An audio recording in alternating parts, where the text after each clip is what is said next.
And then there's Tony and Greta Dodd, an elderly couple who always loved to dance. When they won their $2 million in the UK lottery, they treated each other to a new pair of knees. Their dual double knee replacements meant they could kick it up on the dance floor like they were 20 years younger. But what happened to the biggest single lottery jackpot winner of all time? It was October 23rd. In America, bro. In the US, like, you need to win the lottery to get fucking health care. I don't know if that was even in the US, but this is a reminder for you. That's where the camera is. For you to subscribe. Hit that button. Subscribe. Ring that fucking bell, baby. Let's go. Never go in the elevator on a house like that. Lottery winner stories.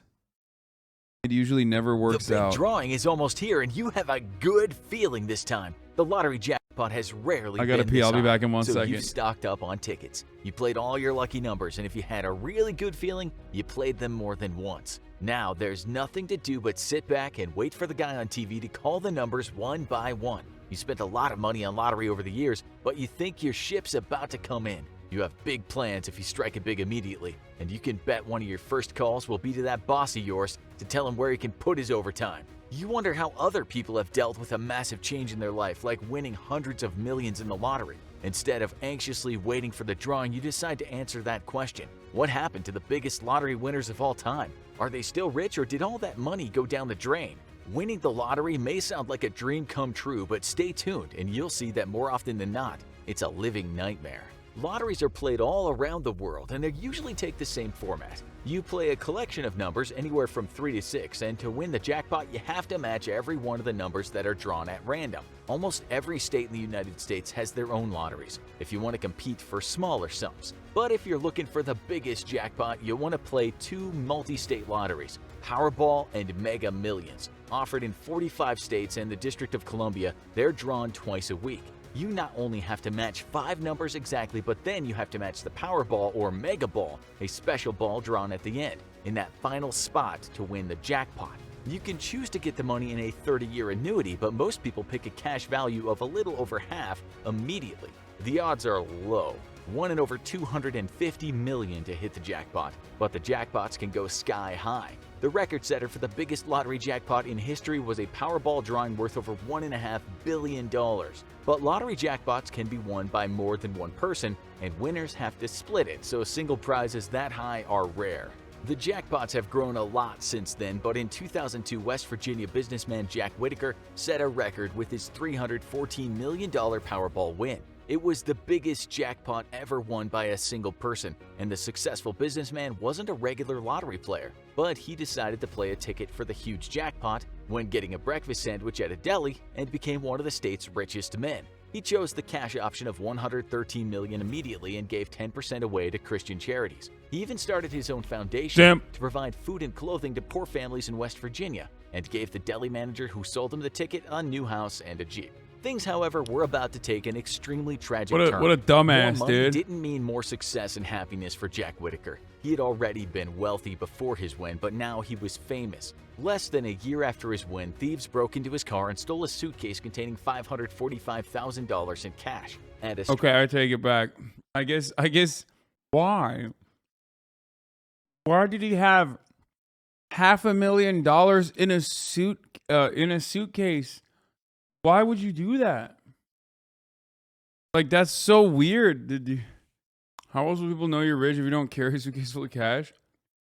Bro, I literally don't understand. He was all up on IG doing money phone shots. That makes no fucking sense, dude. That actually makes 0%, zero sense. Why not? That's a flex. It makes no sense to have that kind of money ever. Strip club he frequented, 2 employees plotted to drug Whitaker and then rob him. A boyfriend of his granddaughter was later found dead of a drug overdose in his home, and soon tragedy followed when his granddaughter was found dead. Whitaker spiraled downward, getting arrested for drunk driving and being sued by Atlantic City casinos for bounced checks. He later claimed that he was broke after being defrauded at banks. In 2009, his daughter was found dead, and in 2016, Whitaker's home was burned. Bro, what is happening? What the is happening right now? This dude's entire life is falling apart. What the fuck? The Powerball jackpot brought nothing but misery to Jack Whitaker. That certainly didn't stop other people from playing. And the more people play, the higher the jackpot goes. When the Powerball got to $1.5 billion for the first time in January 2016, it created a buying frenzy. So it's not a surprise that there was more than one winning ticket. Winners in California, Florida, and Tennessee each took home $327 million in cash. Middle-aged Munford, Tennessee couple John and Lisa Robinson didn't have big plans for the money at first, saying they were happy with their humble life. But the temptations of big money did win them over, and they bought a lavish lakeside mansion for over $6 million. That's pocket change for the wealthy couple, and they stayed out of the limelight since and have saved most of their money. Smart. Melbourne, Florida couple Maureen Smith and David Klatchman also didn't want their lives to change too much when they took their share of the jackpot. Friends and family say they still live in their nice $300,000 home and visit the same restaurants they did before their jackpot. Maureen even buys the occasional Powerball ticket because— Okay, dude, that's insane. What are you doing? What are you doing? Okay, at least like get something, dude. Like I bought a car, you know what I mean? I bought a house and a car. But like, what the fuck? Why would you not? Also, this seems like, this low-key feels like the first guy fucked up because he donated to the church. These other guys were like, yeah, fuck that. You know, I'm just gonna hoard it. And then it was like God's plan. Because she always liked to play, but otherwise little has changed. They did make one big purchase. It's pretty funny when you literally still do the lottery. Like lightning's not striking twice, friend. Okay, that's crazy. A gold-plated Tesla that Maureen likes to drive around town in. While the first two couples came forward quickly. Oh, no! No! What? Bro, that's the dumbest thing, dude. Yo, what the fuck? It was almost 6 months before Chino Hills, California couple Marvin and May Acosta came forward. Younger than the other two couples, they maintained their privacy and bought a new mid-sized house. But a lawyer for the couple says they've devoted most of their winnings to charities. The three winners of the biggest jackpot in history all stayed out of the limelight and maintained much of the previous lifestyle, just with a much fatter bank. I told her to buy something. I didn't say buy something awful, dude. Gold-plated Tesla? Like, what a whack thing to purchase. Account. But the jackpots were much bigger for some lucky individuals who managed to be the only person who got the winning numbers. When Chicopee, Massachusetts medical worker Mavis Wanchik found out she had won the $758 million Powerball jackpot, netting her a cool $480 million in cash, she wasted no time changing up her life. She called up the hospital she worked at for 23 years and told them she would not be coming in the next day. She then claimed her jackpot in under 24 hours, one of the fastest media appearances ever for a Powerball winner. Lottery experts say you should play it cool, get an attorney, and wait to make any big life changes after winning. But Mavis was not in the mood to wait. After her win, Mavis largely went back to private life. The mother of 2 adult children, she never sought out the limelight, which makes her rush to claim the prize all the odder. She's the founder of a philanthropic group called Heart to Heart Foundation related to her work in the medical field, but she avoids the spotlight.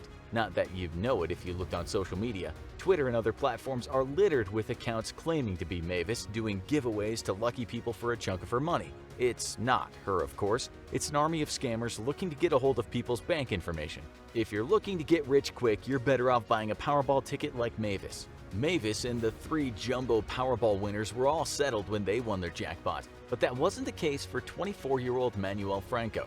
The New Berlin, Wisconsin man had under $1,000 in his bank account when he decided to put down money for some tickets to the 29— I almost fell for that scam. Dude, why do you guys do that? Come on. $768 million Powerball jackpot. When it came time for the drawing, he looked at the other ticket first and realized he had won $4. He was happy not to have lost money. When he decided to check the other ticket and said he felt his heart start pumping as one number after another matched. He proceeded to scream for 5 to 10 minutes, no doubt raising some alarm in the neighborhood and setting off all the local dogs. He went to work the next day but quit soon after and hired a team of lawyers before claiming his prize a month later. So what does a young man who suddenly has almost $400 million in his pocket do? He was self-aware and knew about the cases of lottery winners who went broke. He announced his plan to travel, donate some money to charity, and pay for family members to go to college. But okay, bro, a lot of these motherfuckers made it, though. What's happening? I thought the meta was like, you lose it all. Turns out, all these lottery winners are just like winning and staying up, you know? What the fuck? But the young man didn't show much interest in celebrity status and has stayed out of the limelight since he won. One thing he didn't do? start a foundation to give away his money to random people on the internet despite the many fake Twitter accounts claiming to be him. Not all lottery winners use their winnings as wisely as these mega jackpot winners did. With hundreds of multi-million-dollar winners each year in lotteries around the world, many winners have come up with creative ways to blow all their money. UK lottery winner John McGuinness not only spent his $17 million jackpot on cars and travel, he invested $4 million in a Scottish soccer team. But when the club went into debt, his lottery fortune went up in smoke. Michael Carroll, another UK lottery winner, knew exactly what he wanted to spend his money on. Fucking oi, bruv. He's coming home. Footy's coming home, bruv. Yeah, guess what? Guess what? It was never coming home. Or if it was coming home, it was not your own, bruv. Don't invest in me, lads. On building a racetrack in his backyard for personal demolition derbies. But What? the teenage jackpot winner found the cost of destroying things adds up, and his fortune was gone in 8 years. Others just decide to live their passions, like Irishman Peter Lavery, who bought an abandoned jail in Belfast and turned it into a personal whiskey distillery. He turns a tidy profit on it and has actually grown his fortune. And then there's Tony and Greta Dodd, an elderly couple who always loved to dance. When they won their $2 million in the UK lottery, they treated each other to a new pair of knees. Their dual double knee replacements meant they could kick it up on the dance floor like they were 20 years younger. But what happened to the biggest single lottery jackpot winner of all time? It was October 23rd. In America, bro. In the US, like, you need to win the lottery to get fucking health care. I don't know if that was even in the US, but 2018, and the Mega Millions jackpot had risen to $1.537 billion, just shy of the all-time Powerball record. When the numbers were drawn, there was only one winning ticket, sold at a convenience store in Simpsonville, South Carolina. All of the country waited to see who had won a lump sum cash jackpot of $877 million, and they waited month after month. As time ticked on, people wondered if anyone would come forward before the one-year deadline, or would the ticket turn into just another piece of paper? Theories abounded about why the person was taking so long. Maybe they lost the ticket and never even knew they won. Maybe Wait, they were what? wanted by the law and needed someone else to claim it for them. Maybe they were seeking legal advice and wanted to stay out of the limelight. Or maybe they found out they'd won, had a heart attack and died on the spot from the shock, and the ticket flew under the cupboard. Then, with less than a month to go before the deadline to claim a ticket, word came that the ticket had been claimed. Everyone waited to hear who the instant near billionaire was, and they kept on waiting. South Carolina is one of the few states that allow lottery winners to stay anonymous, and that's exactly what the winner chose. Ah! The New York winner. that's bullshit. Also, woke Infographics Show to suspect and assume that the lottery winner is a hijabi woman. You know, that's pretty woke for them. Jason Curlin to represent them, and all that's known about them is that they're a woman from South Carolina. Who the biggest jackpot winner in the history of the world is will remain a mystery, but the people around Simpsonville will keep speculating. No one's seen a new mansion being built by any local residents yet. Now watch You Won how to actually spend your lottery winnings in 2019 and get ready for your big win. Or Get ready for your big win. Shut the fuck up, dude. Jesus Christ. Okay. What is the second episode of this, dude? Where's the second episode of this fucking show? Fuck stays in Simpsonville with 878. Yeah, I don't think they did. Welcome to bright and sunny Los Angeles, baby. We are here in LA. Right now, we are in Bel Air. This is a 41,000 square foot Spanish style mega mansion. 8 bedrooms, 21 bathrooms. We've got a full basketball court. We got 2 75-foot pools. We've got 8 bars. We've got 2 kitchens, 2 of everything, more stone than ever. And I want to play a little game on this tour. I want you to see if you can start to count how much the construction costs here. We're going to go through it. This is about to be one of the biggest property tours we've ever done. I've been waiting to get into this house for a year. We are back. Welcome to LA. Welcome to Soma. My Let's house. go. Fucked up. He's doxing me. Literally doxing me, dude. Is that wearing your merch on page 6? Wait, what? Someone's wearing my merch? Where? Oh, they are! Let's go! Let's go! They are the Thrill Kid Kill! Let's go! That's so sick, dude. That's fucking sick. Let's fucking go. Oh, that makes me so happy. Soy facing, shut the fuck up. Yeah, I'm excited, okay? I'm a human being and I have emotions And this kind of shit makes me so fucking happy. Wait, I gotta...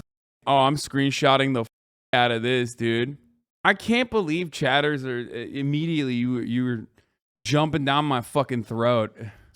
That's awesome. That is so fucking sick.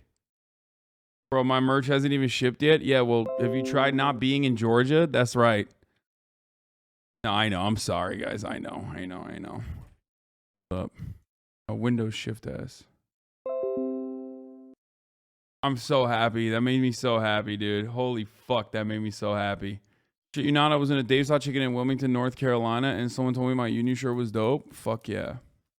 Yes, Warren James sent out an email to everyone that hasn't gotten their merchandise yet on why. It should be because Gildan apparently bought out all the fucking cotton mills, and therefore Bayside was not able to have enough product to deliver on what they had promised to deliver, which is still fucking annoying because I don't give a shit. Like, they shouldn't have promised that then.